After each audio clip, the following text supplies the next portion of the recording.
Lecturas Asombrosas es presentado por Lectores en Tránsito.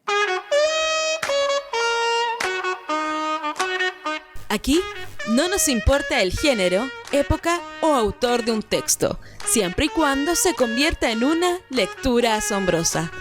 Desde este momento, te dejamos con Ángeles Barrera y asombrosos invitados por Radio USEC.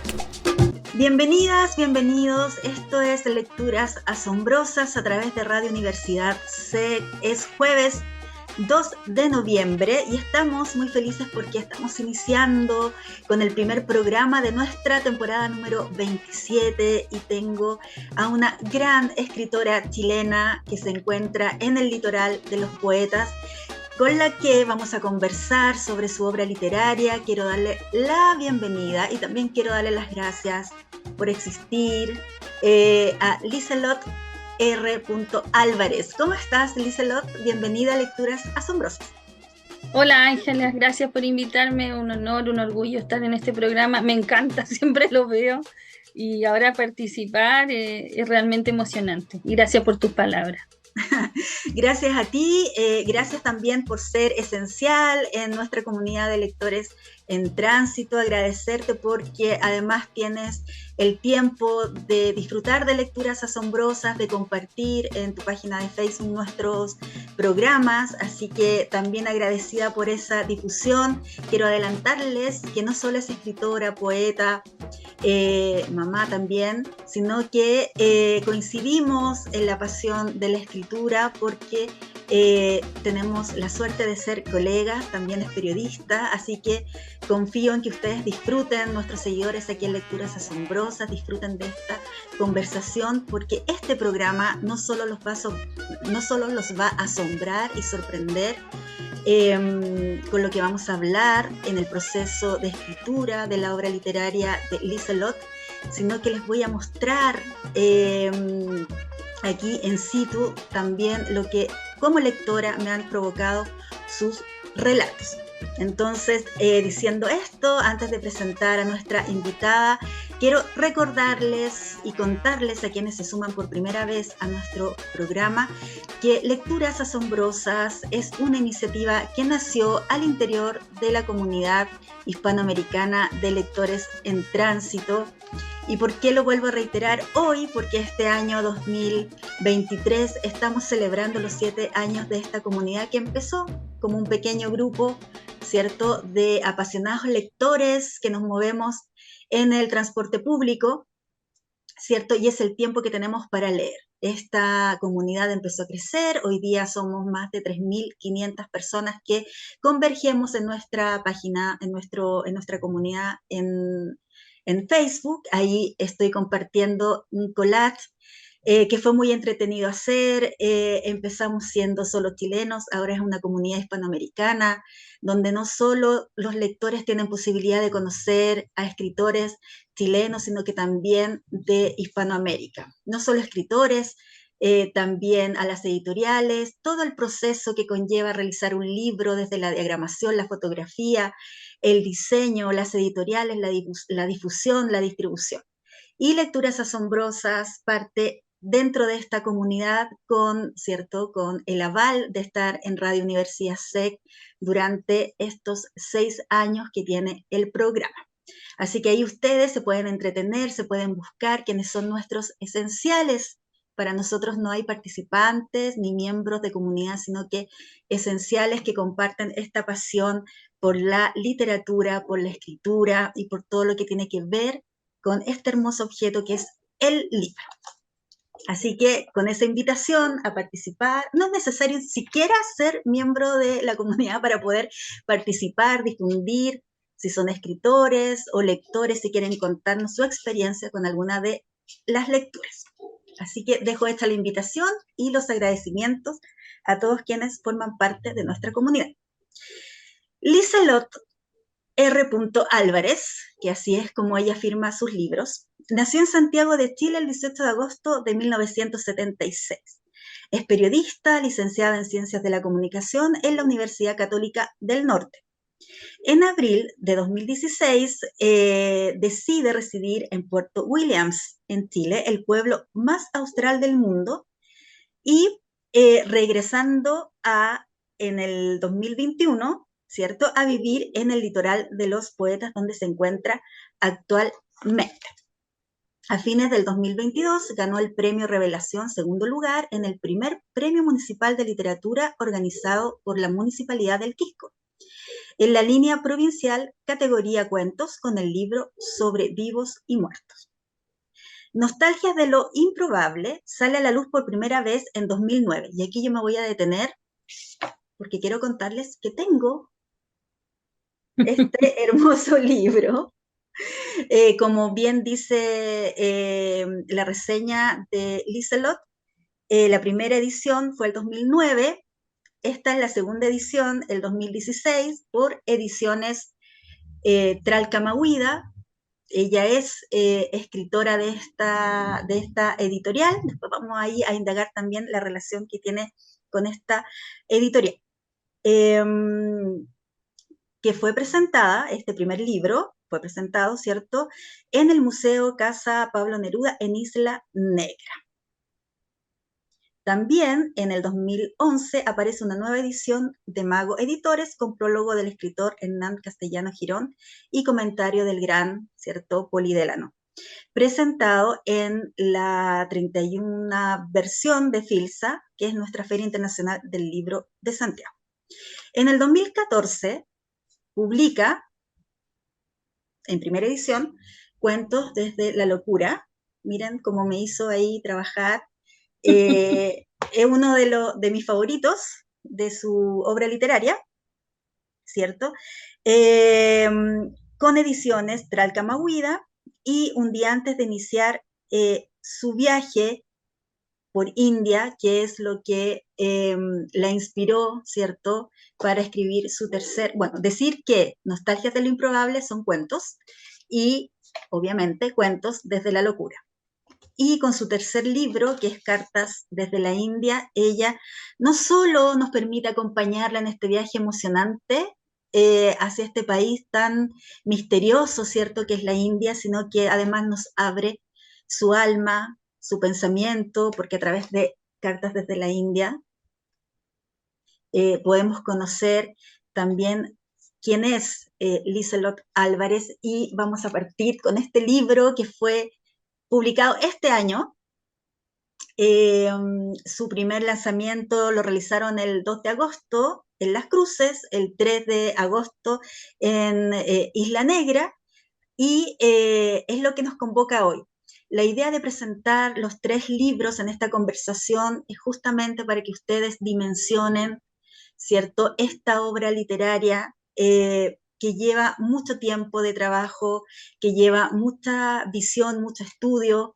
Ahí ustedes, mediante esta conversación, van a ir conociendo a Liselot. Así que bienvenida, querida, y comenzamos con esta conversación.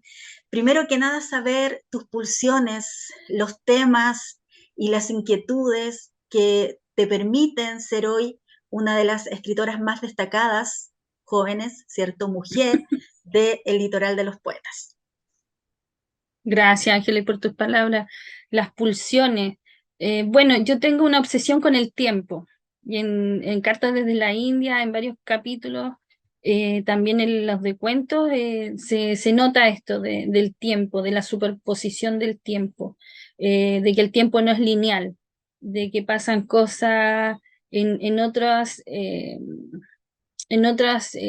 ay, se me olvidó cómo decir, como dimensiones, pero no es la palabra que quería decir, pero no solo en esta realidad como tan concreta que parece que es la única, sino que hay otras capas de esta realidad que se suceden, bueno, esa es mi visión, ¿no?, simultáneamente, y eso a mí me hace escribir de esta manera. En Cartas desde la India encontramos epístolas donde podemos saber el remitente. Son cartas de la forma tradicional, ¿cierto? Tienen un remitente, incluso nos compartes la dirección geográfica de quienes van a recibir estas cartas. Pero además,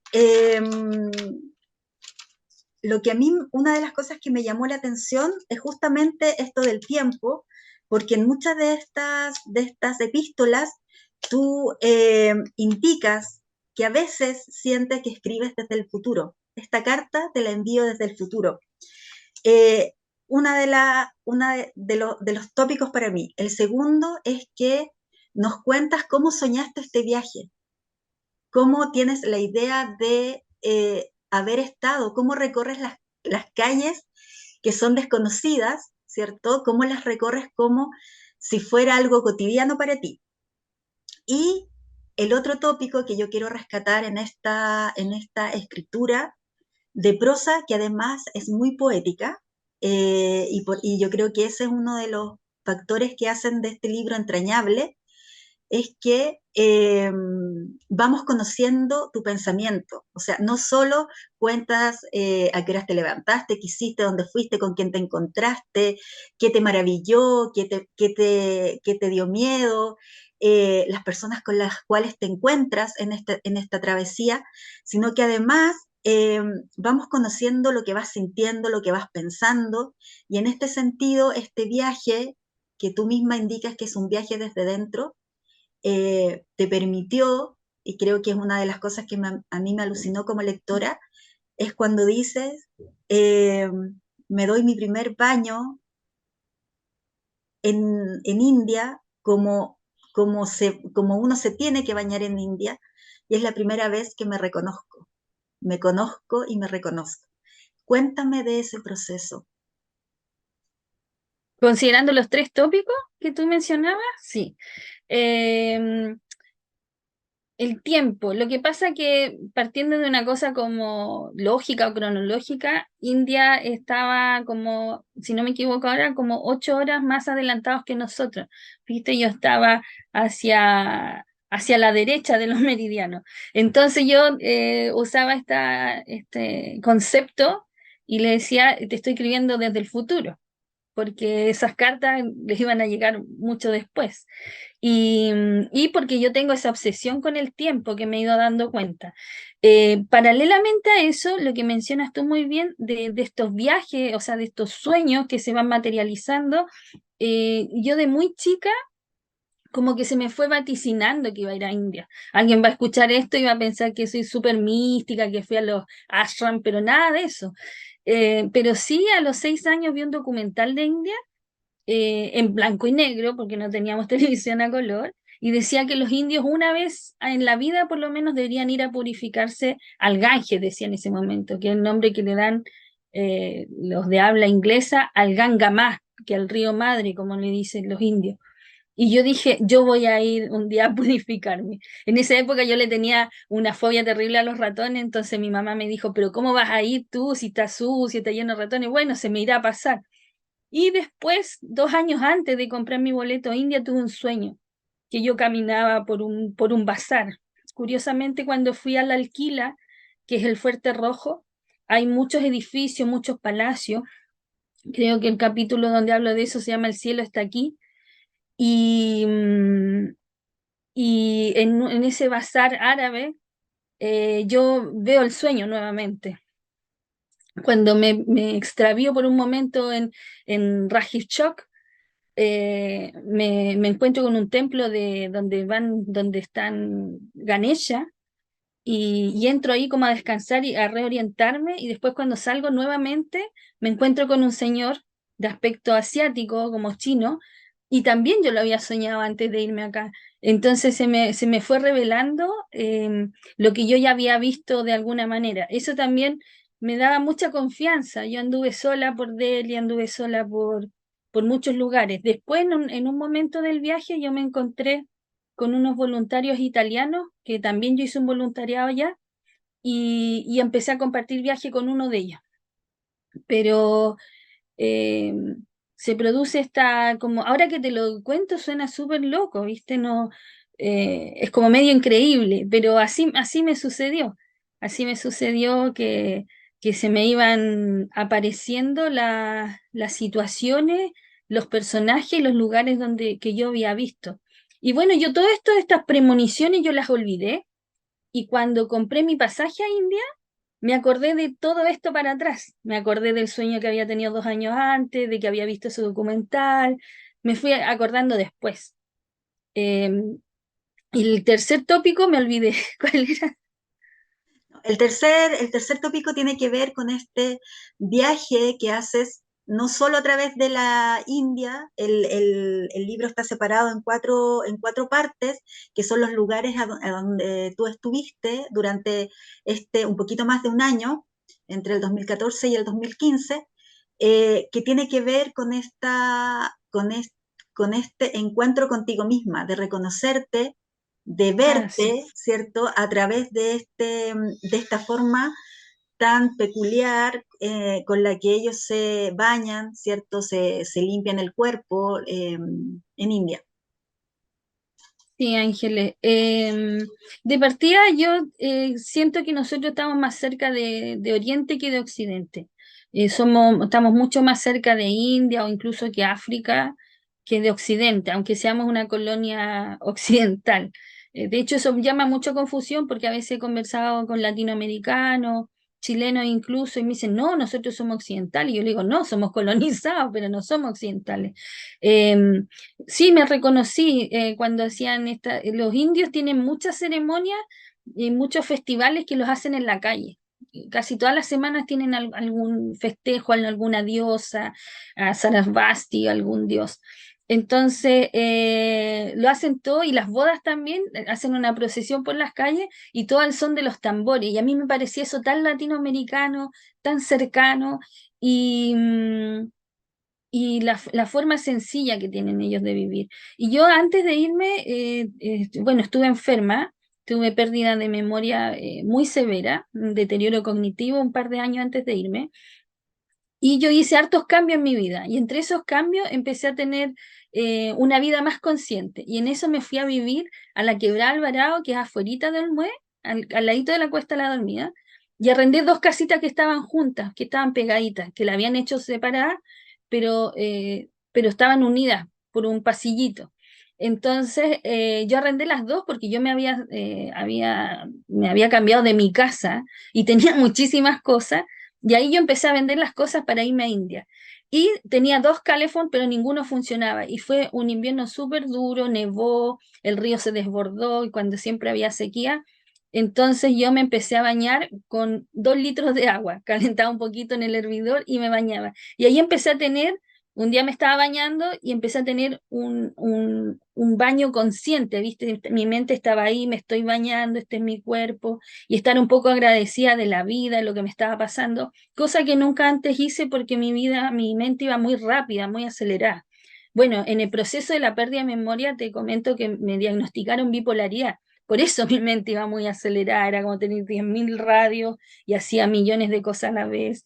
Y no me agotaba, no dormía, pero eso al final, en algún momento, después de 30 y tantos años, te afecta. Y entonces ese cambio de vida a mí me sirvió mucho. Entonces fue como una preparación a lo que me iba a pasar después en India. Cuando llego a India y mi primera ducha la tomo así, me impresioné, me impresioné, me sentí tan en casa. Aparte me recibió una familia muy amorosa en Nueva Delhi, que fue también un regalo, porque un día fui a hablar con una editora de acá de Isla Negra, que hace libros bilingües en francés-español, que, y Mercedes Bustamante, solo editores se llaman. Y ella justo, no sé por qué la fui a ver, no me acuerdo, y me cuenta que había estado en París y que había conocido a una niña india. Entonces le dije, ah, yo voy a ir, y me hizo el contacto. Y ella me recibió. Entonces todo fue así, todo fue muy mágico y muy fluido. Y lo otro que hasta el día de hoy yo tengo contacto con todas esas personas. No sé si me alargué. No, está genial. Estoy pensando, tus primeros libros fueron de cuentos. Hay unos relatos, hay unos cuentos muy breves, ¿cierto? Y en este tercero, que es Cartas desde la India, rompes esta progresión, ¿cierto? Del cuento y lo haces, este relato de tu viaje lo haces a través de cartas. Sabemos que el género cartas nos da una libertad enorme, ¿cierto? Y aquí van dos preguntas. Eh, para los cuentos sabemos que o se inician a partir de la trama o se inician a partir de un personaje. y los personajes tuyos casi siempre, en la mayoría de los cuentos, o es primera persona, ¿cierto? En los relatos. Pero ¿qué te inspira en el proceso, en este sentido de primero de los cuentos? ¿Qué es lo que te inspira en este proceso de escritura? ¿La trama o los personajes? Bueno, yo creo que es una pregunta que nos hacemos los escritores muchas veces. Eh, Generalmente a mí lo que me pasa es que hay algo que me llama la atención. Puede ser una idea, puede ser algo que veo y que me genera una iluminación, llamo yo, ¿viste? Y eso hace que yo desarrolle esa trama y que surja el personaje. Generalmente es así. Generalmente el personaje está más sujeto al entorno. Incluso no sé si tú lo percibiste, pero muchas veces pongo características en el ambiente.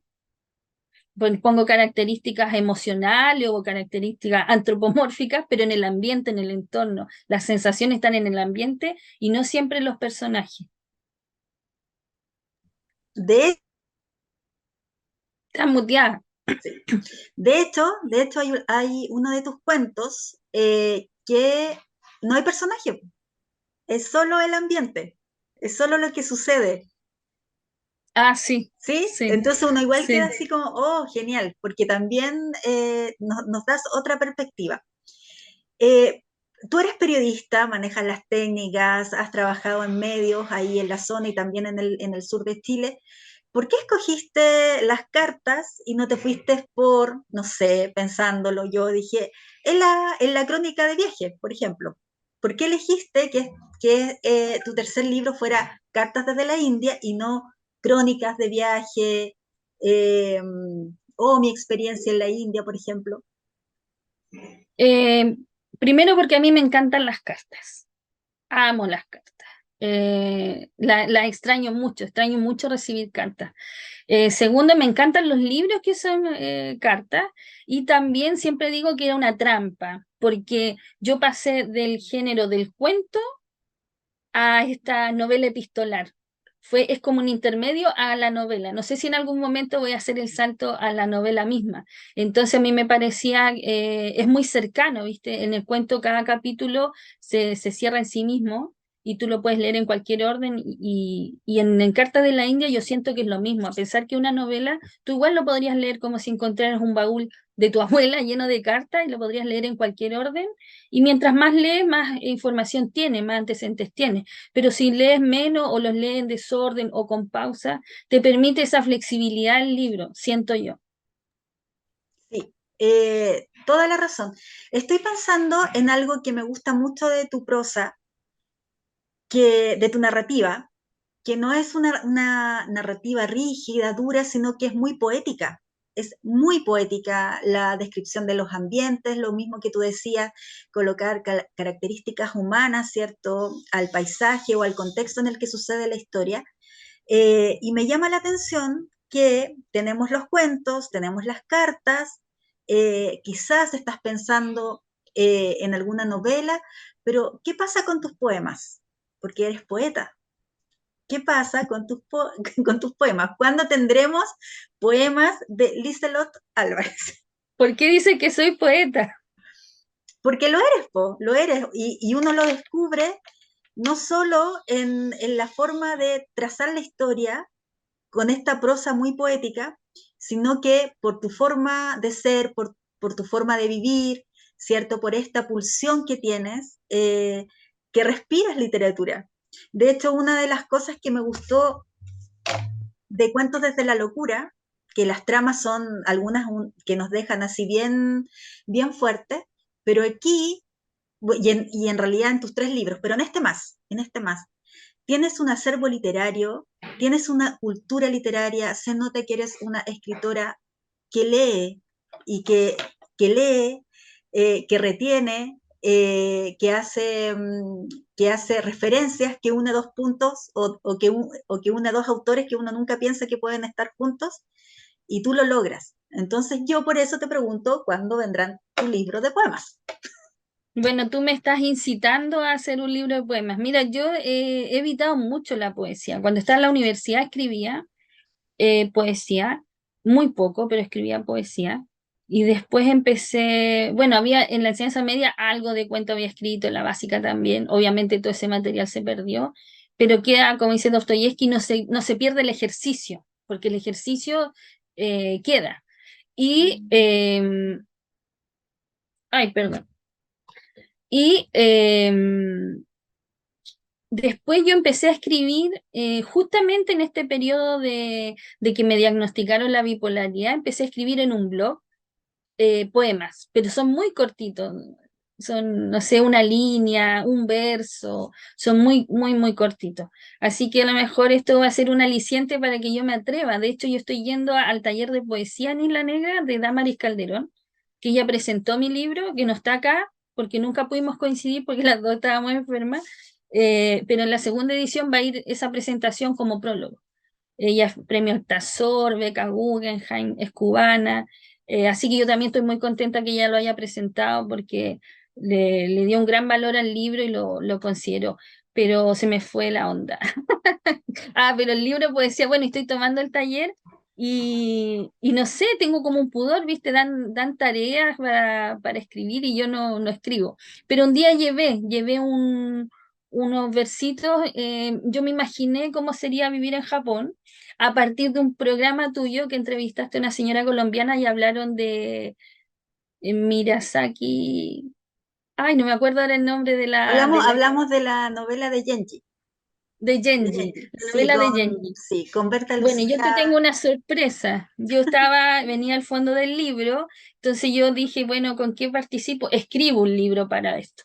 Y empecé a escribir unos cuentos y dije, tan bien, pero yo no me daría un premio por este cuento, a diferencia de mis otros dos libros que a mí me gustan, no siento vergüenza. Cuando a mí me preguntan, oye, ¿cómo es tu literatura, es buena o mala? Digo, bueno, eso lo decía el lector, pero a mí no me da vergüenza. Y cuando vi ese programa, yo dije, tengo que escribir de esto de la autora de Genji. Entonces yo, mi proyecto de novela es este imaginario, cruzar la obra, porque empecé a investigar, cruzar el Japón de esa época y yo me fui imaginando cómo vivía ella. Y entre medio yo escribo versos, escribo poemas como si fuera la autora como si fuera yo esa escritora. Y ese fue mi avance de novela que me mandé al fondo del libro. Independiente del resultado, yo voy a escribir ese libro porque me apasiona y para que veas tú el influjo, la potencia que puede tener tu programa, porque yo escuché ese programa, la escuché a ustedes conversando y me voló la cabeza, se me abrió todo, me cambió toda la perspectiva y dije, yo tengo que escribir de esto, tengo que investigar de esto y escribí las 30 hojas reglamentarias que dan en 5 días.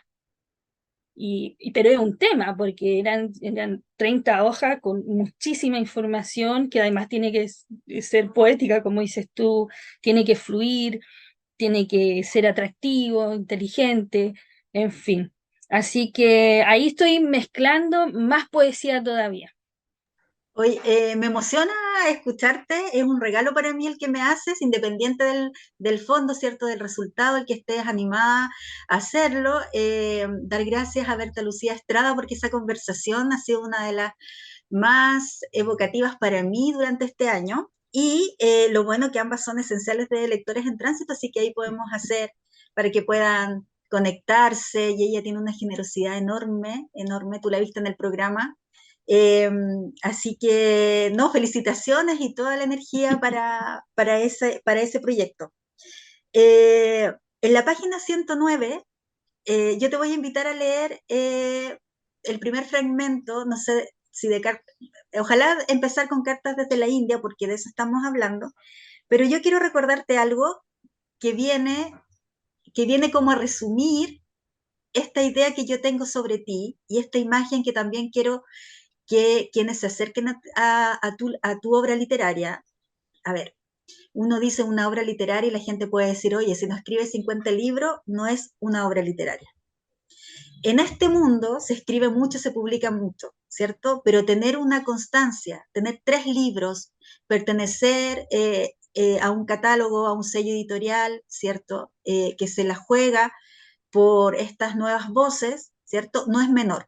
Para mí, tus 3 libros conforman, ¿cierto? tu obra literaria y que se sumen más libros, más poesía, ¿cierto? Más novelas, los proyectos que tengas, mucho mejor. Pero tú ya tienes una obra literaria.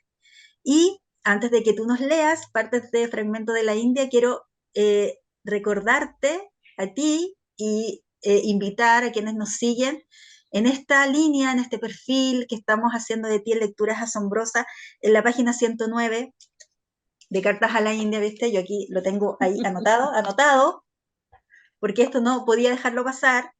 Lo iba a dejar para el último, pero como estamos hablando de eso, creo que es el lugar más idóneo. Abro comillas, porque estas palabras son de Liselot. Te escribo como excusa para retomar este oficio que me ha elegido. Como un gato escoge al que ha de ser su sustentador. Hay días en que siento que ya no sustento y el gato me ha abandonado por incompetente. Otras me excitan unos sonidos en mis tejados, resplandece algún claro de luna en mi conciencia o un maullido me regala un cuento. El oficio se ha tornado voluble. No sé si es porque debo adecuarme a ser feliz. No estaba acostumbrada. Debo encontrar la manera de seguir escribiendo aún siendo feliz porque este no es un estado. No estoy feliz por este viaje, estoy feliz de antes y comencé a hacerlo cuando había perdido todo. Y esto, señores, es una poeta. Ay, me Me emociono. dejas. ¡Ah! Me emociono. Me Estoy impresionaste como... porque yo no recordaba este pasaje. No lo Oh, recordaba. Que eres linda.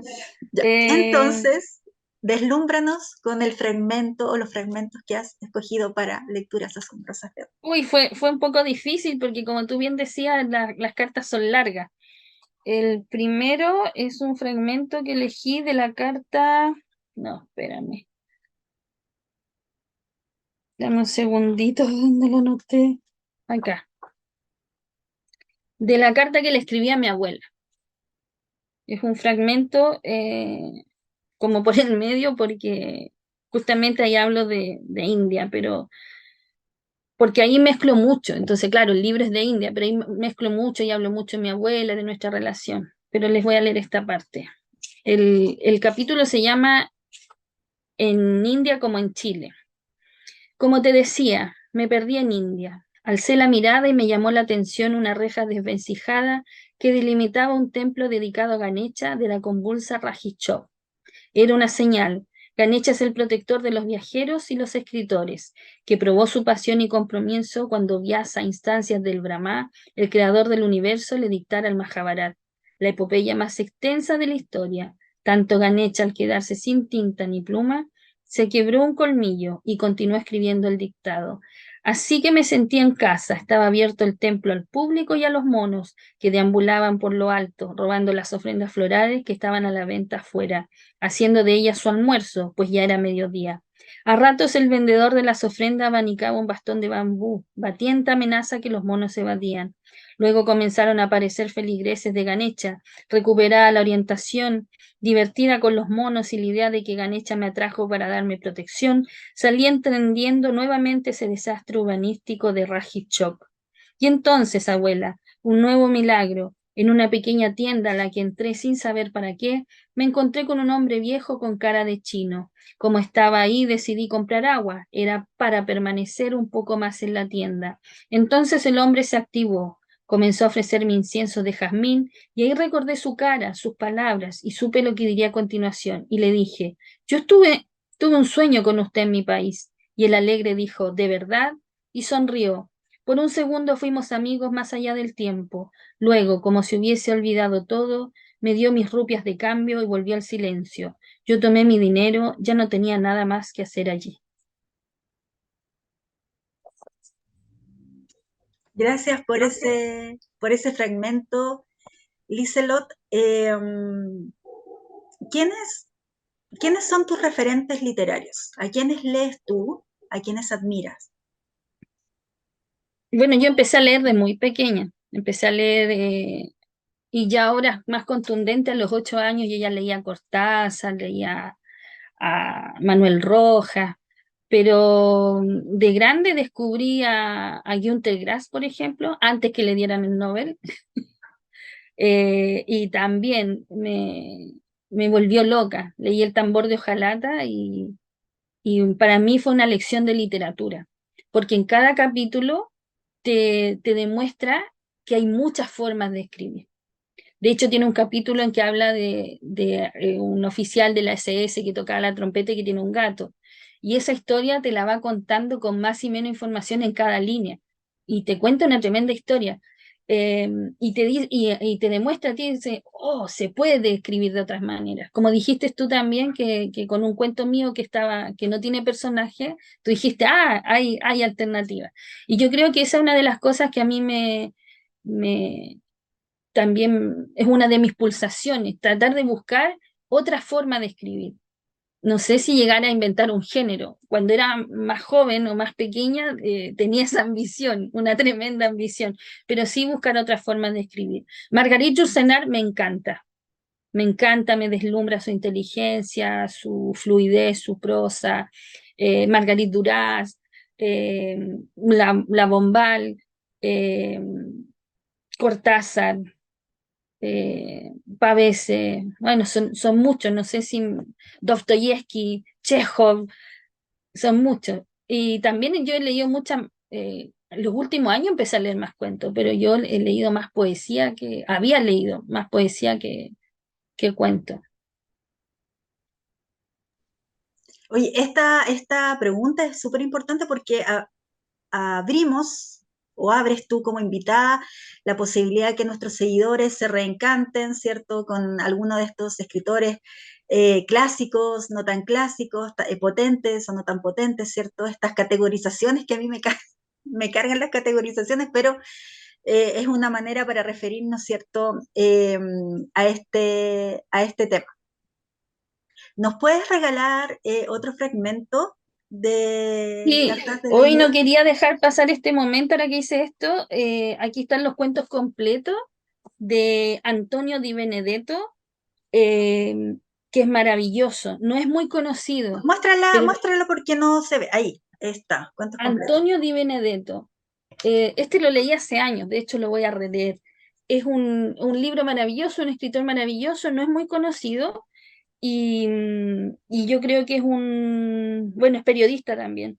Es uno de los escritores que uno debería leer, un escritor latinoamericano que uno debería leer y considerar. Principalmente por lo mismo que te decía, que en su escritura te muestra muchas formas de escribir algo. Primo Levi también. No sé, tendríamos, pero meses para decir los Sí, escritores los que a mí sí. o sea, me encanta leer, pero los que yo siento que me ofrecen nuevas oportunidades, que me abren puertas, decir, oye, hay más. Mm. La literatura no está agotada, señores. Eso hay que decirlo. Sí, No está agotada, no eso, se agota. sí. ¿Nos asombras con un nuevo fragmento de Cartas desde la India? Ya, mira, yo no sé si elegí muy bien los fragmentos, pero no sé por qué elegí ese, por ejemplo, el de la abuela. Siempre leo la carta completa, pero ya, este fragmento, espérate, voy a leer. Ya, mira, este fragmento es del capítulo, ay, ¿dónde está? De Viajes Salvajes de Varanasi a Katmandú, que yo se lo dediqué a Ronald Gallardo, que es escritor, y a su esposa Inés Cavaras, que es la hija de José Miguel Vara. Bueno, y nosotros somos muy amigos, entonces yo le escribí, y este es uno de los subtítulos dentro de la carta, porque eso tienen las cartas estas también, y se llama Viajes Salvajes de Rakchaul a Jaipur.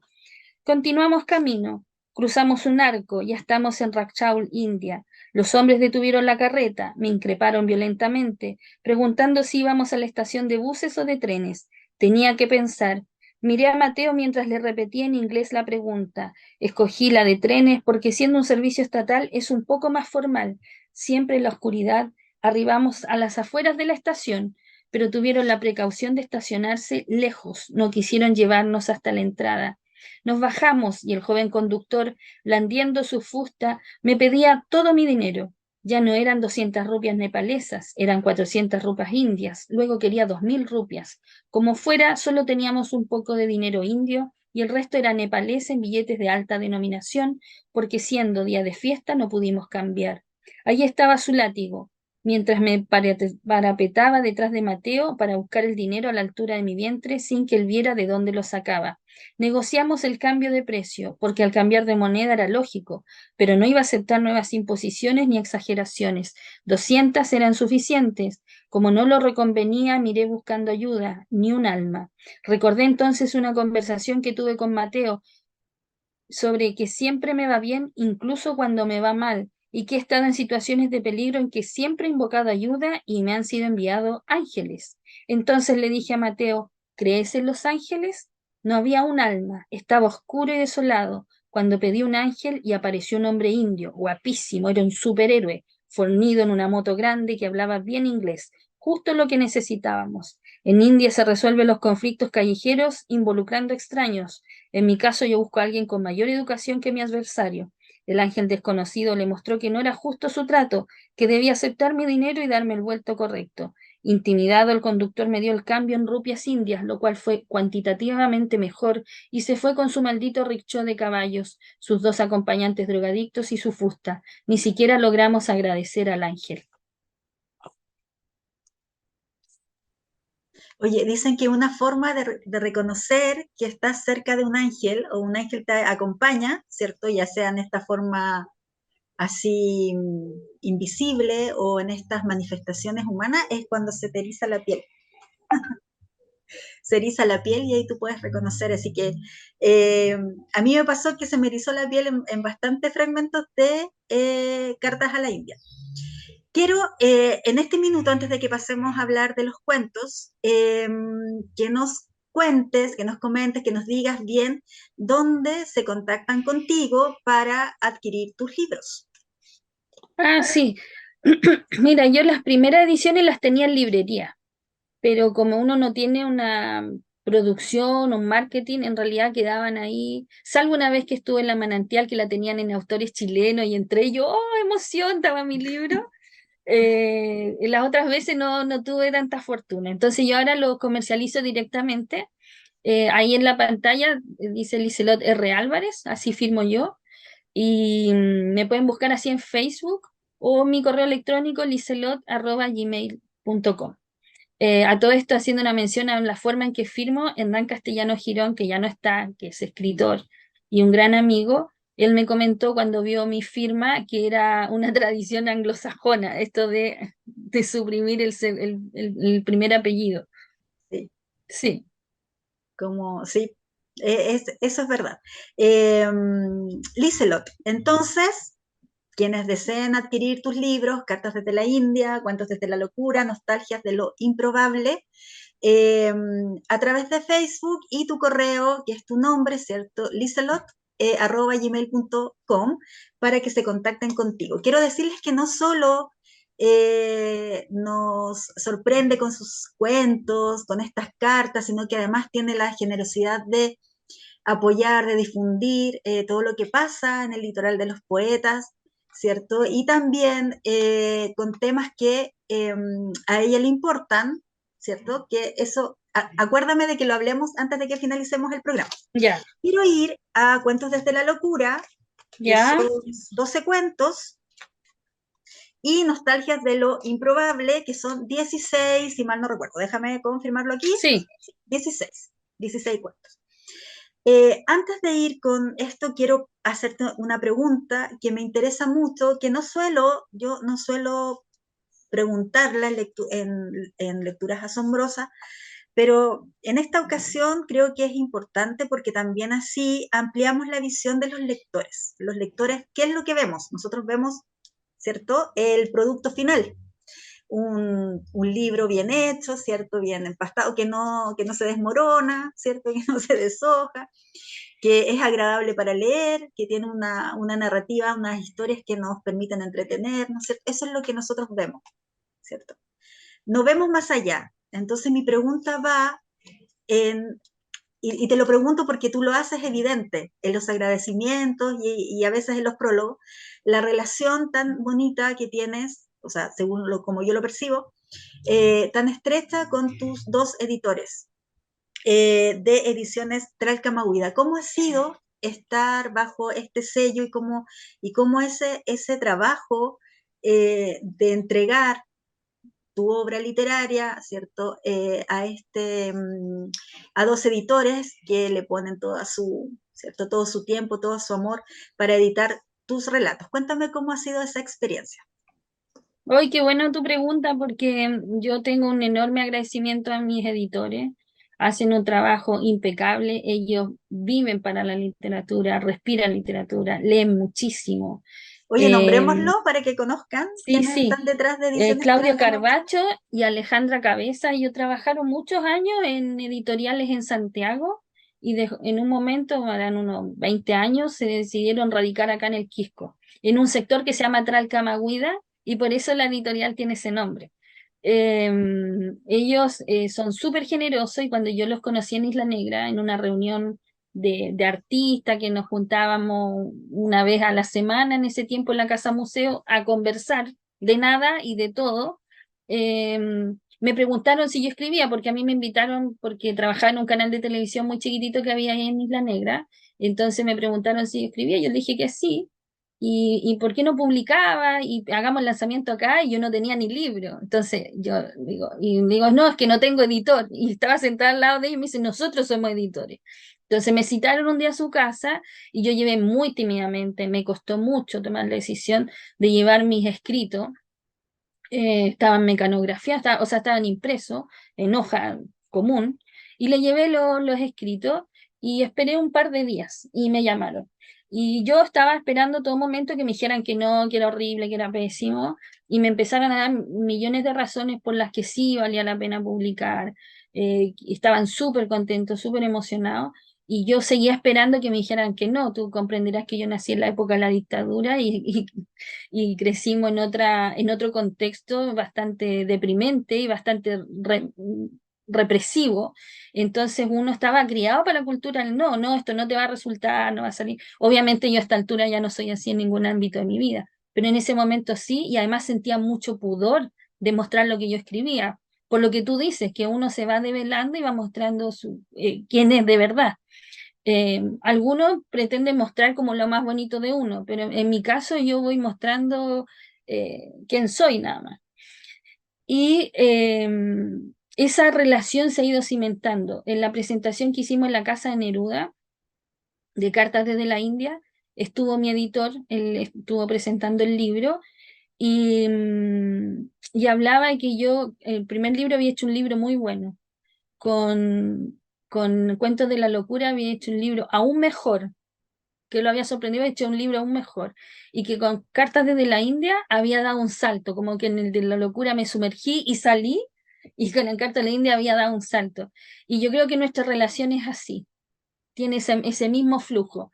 Ha sido una relación eh, literaria, cognitiva y afectiva. Y es súper importante tener esa conexión, porque imagínate, incluso cuando yo le he pasado manuscrito y he puesto una coma acá y después he dudado y la he borrado y la he puesto acá, ellos no saben eso porque uno lo hace en computadora. Y después ellos ven, hacen la lectura y me dicen, ah, pero tú quisiste poner esto y después dudaste y pusiste esto otro. Entonces, ese nivel de conexión tienen ellos y de comprensión de la literatura. Y por eso yo no me cambio. Ellos no hacen marketing, son una editorial más under, pero porque tienen otro estilo de vida y tienen un convencimiento distinto. Pero yo no me cambio, no me cambio editorial porque es algo invaluable que uno trabaje con editores que saben lo que hacen y con tanto amor.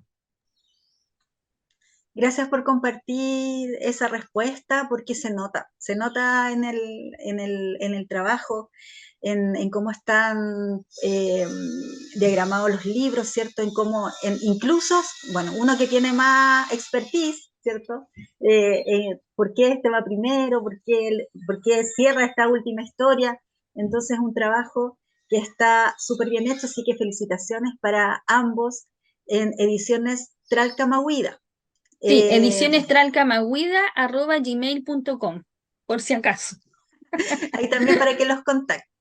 ¿Nos puedes leer dos fragmentos, uno de Cuentos desde la locura y otro de Nostalgia de lo improbable? ¿Y Eh, tienes tú algo seleccionado? Ay, no, mira, es que mira, de este que me encantó tengo varios. Ayúdame, Ya, ayúdame, mira, dame una.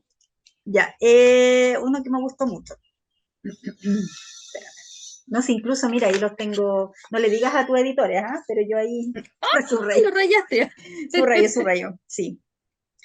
Mira, página 51, que tiene que ver con el desaparecido, que Justo yo encuentro estaba mirando ese. que es total, sí, y es muy propio de esta época y ayuda a comprender y bueno, ayuda a abrirse a ese tema. Página 51, desde la pregunta, el tercer párrafo, tercer y cuarto Ya, párrafo, por favor. ya. ¿Qué tiene que ver Dios con que mi abuelo tenga Alzheimer, suene el teléfono justo un domingo de primavera cuando él y mi madre disfrutan el sol de la tarde y que la reja estuviera junta y que mi madre buscara primero dentro y él aprovechara la oportunidad de escaparse? Escaparse. Eso fue lo que hizo mi abuelo, porque él no se perdió, nos perdió de vista, le dijo adiós a su antigua vida, como el soñador que al despertar se olvida que en sueño fue rey y vuelve a gobernar su pequeña zapatería o a correr hasta el paradero para no perder el autobús, a esperar el día de pago de un sueldo que está como todo comprometido y con el cual no alcanzará a cubrir todo lo que ha pedido prestado. ¿Hasta ahí? Aquí no le tenemos miedo al spoiler porque esperamos, ¿cierto?, que muchos más lectores se acerquen, te conozcan y puedan formar la biblioteca de Liselot R. Álvarez. Gracias por leer esa parte. Y de Nostalgia de Ya. lo improbable, ¿tienes alguno? No, ayúdame tú. Ya, mira. Ay, es que este me mató. Este me mató. Aunque yo le hubiera puesto otro título, Ya. pero eso soy yo cuando... dos mujeres. Dos Ah, mujeres. me encanta. ¿Y qué página del principio? Empieza en la 45, ¿cierto? Es muy breve. Sí, Mira, ¿qué tal si lees de la 46? Lees el segundo párrafo y el tercero. ya. Así los Me dejamos. agobi- Me agobiaba la idea de serle infiel a una de ellas. Me aturdía pensar en una sabiendo que traicionaba a la otra, aunque seguía sin diferenciarlas claramente. Irresoluto pensé que las mismas que desencadenaban mi pasión me darían la respuesta. En algún momento una de ellas se despreciaría ante mí, aunque creía más probable que alguna superara en atributos a la otra, lo que me sorprendería, pero eso ahora también me parecía improbable, pues no concebía mayor hermosura. Su compañía me situaba en la plenitud de la belleza, me sentía en un paraje surreal. Siempre se acompañaban de una impresionante selección musical que, como una de ellas bien describió, era la expresión más cercana a Dios. Oye, ese es, ese es mi cuento favorito de nostalgias de lo improbable. Van a encontrar relatos que realmente los van a asombrar. Liselot tiene la tendencia, no digo que sea así, pero tiene la tendencia a ocupar títulos emblemáticos, títulos que nos aperturan de lo que se va a tratar el cuento. Así que, como ella dijo, tienen esta posibilidad de ir escogiendo cuál leer primero, cuál leer después. Así que todos los van a sorprender. Liselot, antes de que finalicemos nuestra conversación, esta conversación que podríamos estar toda la tarde conversando sobre literatura, me gustaría que nos dieras a conocer una actividad en la que tú participas, que tiene que ver también eh, con tu vida y que es una de tus banderas. Siempre admiro a las personas que se dedican a un oficio y que ese oficio es coherente y cohesionado con las luchas y las batallas que damos diariamente. Cuéntanos entonces sobre la Fundación Círculo Polar. Ya, gracias por esta oportunidad, bueno, por invitarme al programa, por conversar de mis libros, por ser también tan dedicada tan estudiosa con los libros, por eso para mí ha sido un orgullo participar, porque sé que tú lees como en varios niveles, con varios niveles de profundidad. Y también por hacerme esta pregunta, la Fundación Bipolar pertenece a la Sociedad Chilena de Trastorno Bipolar Afectivo, Trastorno Afectivo Bipolar, SOCHITAB, que está fundada por psiquiatras, está fundada por pacientes bipolares y por referentes que son los tutores o las personas que viven alrededor de personas bipolares. Y el Círculo Polar pretende ser una instancia de psicoeducación, de acogida, de orientación, en donde participamos, como te decía yo, referentes y en este caso, en mi caso, que soy paciente, nos dicen conscientes, porque nos vamos haciendo conscientes de nuestra condición, que lo más difícil es, primero, el tabú, porque todos tenemos el tabú con una enfermedad mental, entonces pensamos que el diagnóstico nos destruye. Asumir el diagnóstico es la parte más difícil de esta enfermedad. Si uno está bien medicado y tiene una buena terapia, porque si no va a estar en crisis, va a tener un montón de problemas más. Pero si uno tiene una buena terapia, ha tenido la suerte, como tuve yo, de llegar a un buen especialista que me detectó y me encontró mi dosis adecuada, yo puedo tener una vida normal. Lo digo ahora muy relajadamente porque estoy compensada, pero a mí cuando me diagnosticaron y me dijeron esto, yo en realidad se me cayó el mundo y cuando me dijo el psiquiatra que iba a estar bien, yo no le creí. Me dijo, tú vas a recuperar tu memoria, vas a volver a escribir, vas a llevar una vida normal y yo no le creí. Dentro del Círculo Polar hay un grupo de escritores bipolares. Somos muchos. Mi psiquiatra me decía que hay una alta recurrencia de escritores que son bipolares, que se da más la bipolaridad en escritores que en otras profesiones, así como la esquizofrenia se da más en personas que desarrollan las artes plásticas, específicamente la pintura, que en otras profesiones. No quiere decir que sea excluyente, que un abogado no pueda ser esquizofrénico o bipolar, pero se da más en estas profesiones. Tiene que ver también porque uno tiene otra percepción, tiene también otras pulsaciones, como dices tú, tiene otra percepción. Y para participar en el círculo de escritores del Círculo Polar es necesario que uno entre a circulopolar.org y se inscriba. Y esta organización, que es gratuita, sin fines de lucro, los contacta, los incorpora, le hace una inducción y luego que uno hace su inducción, te ingresan en un grupo que se llama CAPS, que son grupos de WhatsApp de acuerdo a tu territorio. Yo administro el territorio mío que tiene que ver con la quinta región y me corresponde entonces animarlos, saludarnos, alentarnos mutuamente. No es una relación jerárquica acá, sino de pares.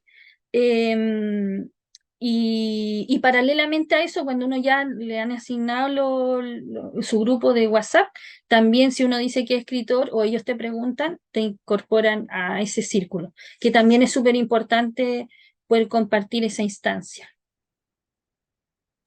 Te agradezco tanto que nos entregues esa información porque de repente nos vemos, ¿cierto?, en situaciones en que no sabemos a quién acudir. Hace poco hicieron una campaña muy bonita por las redes sociales, muy empática, visualizando, ¿cierto?, dando visibilización a esta situación. Y dejé la pregunta para el final del programa porque nos vamos, o sea, se van a sorprender, ¿cierto?, quienes lleguen a este punto de saber que vives en esta condición y que hemos estado en esta conversación tan amena, tan profunda, en que nos abres no solo esta posibilidad de conocer tu proceso de escritura, sino que lo que eres tú. Y eso está tan bien cohesionado con tu literatura, así que por eso yo te animo, Liselot, a ese libro de poemas. Yo creo que es el poemario falta en este caleidoscopio de tu visión hacia el amor a la literatura, hacia esta pulsión. Así que invitadísima para que nos reunamos de nuevo aquí en Lecturas Asombrosas, quizás no con el poemario, pero sí con algunos temas. Ahora mismo, mientras te escuchaba, decía, qué lindo sería poder conversar con ella de estos referentes, de estos escritores que no son tan masivos, ¿cierto? Pero que entregan, que enseñan literatura a través de lo que escriben. Así que te voy a proponer también eso, quizás ya para el próximo año, que lo organicemos bien, que lo preparemos bien, para volver a conversar contigo aquí en Lecturas Asombrosas. Muchas gracias. Mira, volviendo al tema de la bipolaridad, es muy importante, porque tú con esta pregunta nos ayuda a nosotros a romper el tabú de la enfermedad mental. Es muy alta, es el 3% de la población, la que está con tratamiento. Hay una cifra negra que no se sabe porque también es muy difícil de diagnosticar. Y cuando a mí me detectaron la bipolaridad, yo pensé que mi vida se acababa y me sentía muy rara, muy extraña con la medicación. Y después me di cuenta que yo siempre había sido bipolar, tuviera o no tuviera la etiqueta, y que en realidad esa era yo, esa era mi vida, y que gracias a eso era yo también la persona que soy.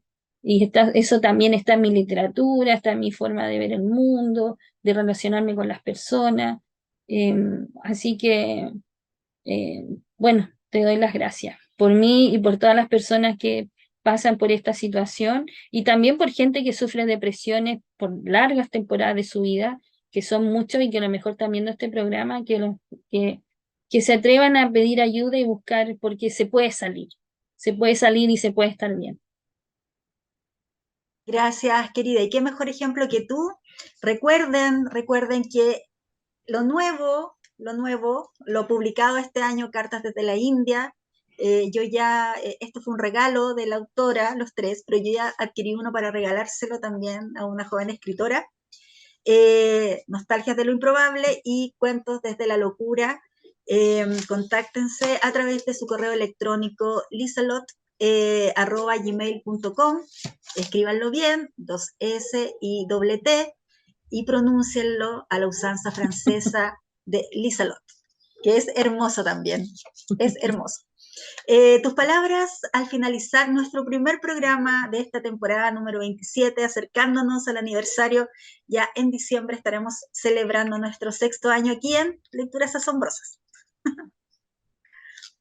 Bueno, que nos sigas asombrando. Para mí es maravilloso poder conocer escritores ya más consagrados o que tienen una obra literaria más extensa, como otros escritores que son más nobles, que están recién con una primera obra, como vi el otro día, no recuerdo el nombre del joven cuentista que había sido finalista, me acuerdo, en el concurso de cuentos de la Teresa Hamel, que tú hablabas que algo de realismo sucio, ¿sí?